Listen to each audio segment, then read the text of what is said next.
Një nga monumentet më të rëndësishme historike që ndodhen në qendër të territorit kalas është katedralja Fjetja e Shënmërisë. Që prej vitit 1986, aty është vendosur Muzeu i Onufrit, i çmuar jo vetëm në zonë, por në të gjithë Shqipërinë. Katedralja është rindërtuar mbi një kishë tjetër, gjatë fundit të shekullit të 17.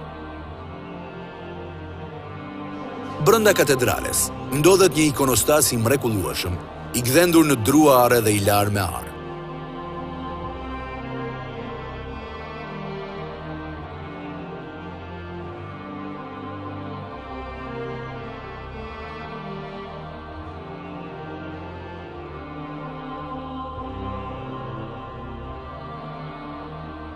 Gdhëndjet kanë 3 element të dekorimit të tyre. Floreal, zoomorf, ku mund të dallojmë centaur apo dragonj, si dhe elementin human, i cili na vjen me anë të figurave të angjëjve.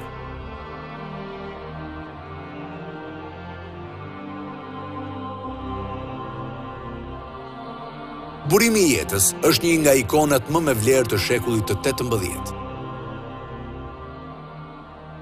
Në backgroundin e ikonës, ne shohim xhami dhe minare, që ka tregon që ikona ka të ndërthurë 2 element kryesor. Brenda elementit vizual ikonografik, ne shikojmë objektet e një kulti tjetër, siç është kulti islam. Sigurisht, po të dim historinë e saj, kemi parasysh që në mbas ndodhet Konstantinopoli i konvertuar në një Istanbul.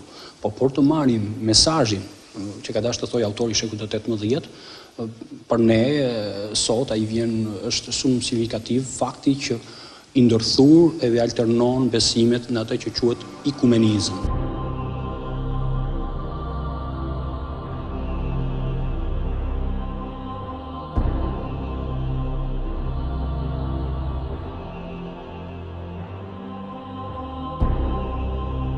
Prezantimi në tempull i Jezu Krishtit është vepër e kryemjeshtrit Onufri.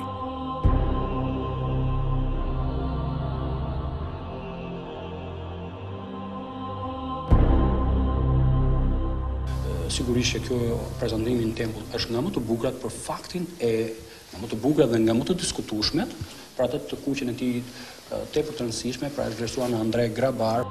Ndikimin e rilindjes evropiane tek Onufri e shikojmë qartësisht te kjo vepër.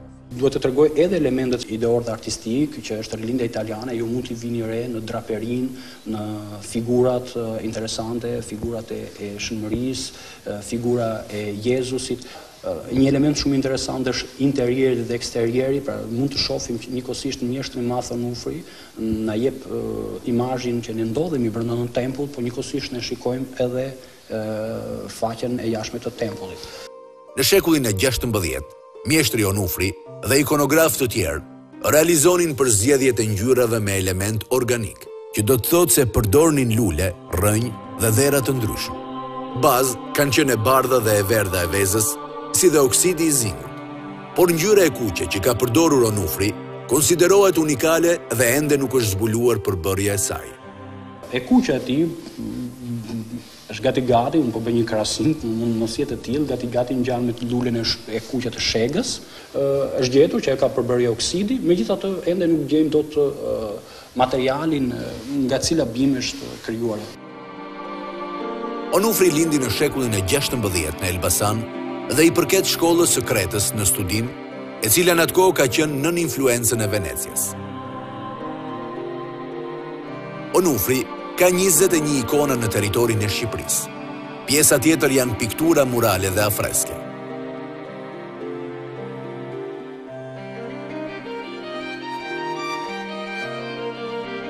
Lindja e Jezusit është një nga ikonat e realizuara nga Nikola, që mendohet të jetë djali i Onufrit. Onufri, Nikola, Onufër Qiprioti janë ajo treshe e famshme e artistëve që etiketohen nga historia e artit shkolla e Beratit. Këtu nuk flitet për një shkollë të mirëfillt, por të influencës që këta patën tek perioda e mëvonshme e artistëve që erdhën. Për ne është një piktor shumë i rëndësishëm, e këtu prezantohet me një nga skenat më të preferuar, më të dashura të artistëve, siç është lindja e Jezusit. Është i rëndësishëm sepse ju mundet ta shihni të prezantuar në freskë në kishën e Shën Maria Blahernës, një nga kishave të mrekullueshme, të dekoruara shumë bukur nga mjeshtri Nikola e shekullit të 16. Në artin ikonografik bizantin, po edhe në atë të rilindjes italiane, ashtu si edhe në këtë ikon, Maria shpesh shikon publikun. Është i rrallë prezantimi i Jezusit në krahun e djathtë, ajo quhet Shënmëria Hodi Gridja, vjen nga termi hodis, në greqisht do të thotë rrugë, hapja e rrugës. Është shumë interesante për faktin e pozicionimit, siç përmenda pak më lart, e Jezusit në krahun e djathtë, shpeshherë ne e shohim atë në krahun e majt. Ka të veçantë të saj tunikun e kuq, kokën pak të anuar nga i biri dhe një element tjetër në sy që duket mjeshtri Onufri, apo dhe profesues të shkollës së tij kanë realizuar një element tridimensional në sytë e Marisë dhe duket sikur ajo të ndjehet nga krahu i djathtë në krahun e majt. Metali dhe gurët janë vendosur në një periudhë më të vonshme, rreth shekullit të 18.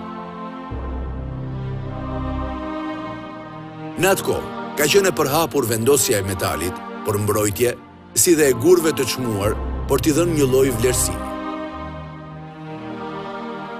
3 ikonat në qendër të ikonostasit i atribuohen mjeshtrit të madh Onufrit. Ikona Shënmëria me Krishtin në krahun e djathtë është një ekzemplar i veçantë. Në kishën kristiane ortodokse, për informacion, 4 ikonat janë më të rëndësishme. 2 në krahun e majtë të derës mbretërore dhe 2 në krahun e djathtë. Dhe e dyta, ikona sekondare pas Shënmërisë, është ikona që i dedikohet dhe i dhurohet kishës apo katedrales. Këtu ndodhemi në kishën Fjetja e Shënmërisë, katedralen Fjetja e Shënmërisë dhe ju shikoni ikonën e Fjetës së Shënmërisë. Në krahun e majtë të derës mbretërore ndodhet figura e Jezu Krishtit, e realizuar nga Onufri, por portreti është i pikturuar nga një piktor anonim.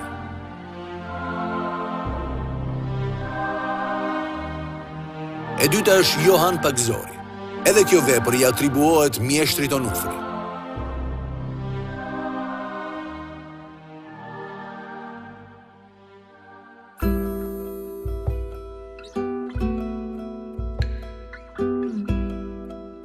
Përpara se të shkosh në muze, ndodhet edhe skulptura e piktorit të famshëm Onufrit, e derdhur në bronz. Rreth tij njerëzit mund të pinë një kafe.